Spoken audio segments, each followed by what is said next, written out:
at the reality of what you are allowed to do if you just say or become Jewish. Like if you convert to Judaism, right? You suddenly are qualified to all sorts of things in Israel, which I was not aware of. And this user on Instagram does a pretty good job of, I think, alerting the world to how ridiculous the circumstances are in Israel altogether. But take a listen to what Jeannie shares.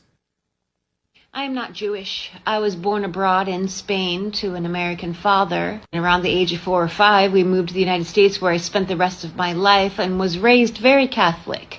My parents are Catholic, grandparents, great-grandparents. But if I decided to convert to Judaism, I could apply for Aliyah, the law of return. And under that law, as a newly converted Jew, I could move to Israel. On day 1, they would hand me an Israeli ID card verifying my citizenship. They would also give me a cash grant of $4,200 to $4,700 USD. You know, a little money to help me settle, and then I'd get 6 to 12 months of free health care. And then after that ran out, I could apply for rent subsidies, so I could rent an apartment in Tel Aviv or Jerusalem for $250 to $390 per month.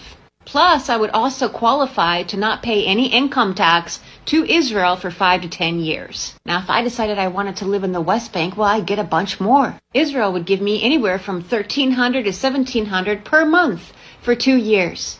That's $18,000. And if I wanted to buy something in the West Bank, well, I'd get a little discount, $230,000 on a new house. But if a Palestinian has the keys to their home that they've had in their family for hundreds of years, it's meaningless to Israel. And if a Palestinian child throws a rock at a tank that is currently running through his town, demolishing all the homes, well, he'll be arrested and held indefinitely without trial. So I can't imagine why anyone would call Israel an ethno-state built on the idea of Jewish supremacy. If I, as a non-Jew, could convert and then move over there and get hundreds of thousands of dollars, but a Palestinian who's been there for hundreds of years is locked up for fighting back. Locked up, shot in the head, bombed, starved, tortured. Yeah, I can't imagine where they come up with these crazy ideas.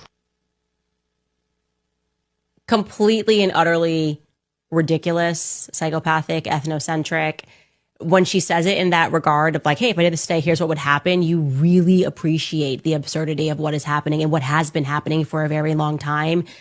And it's partially because we've all been miseducated. That's the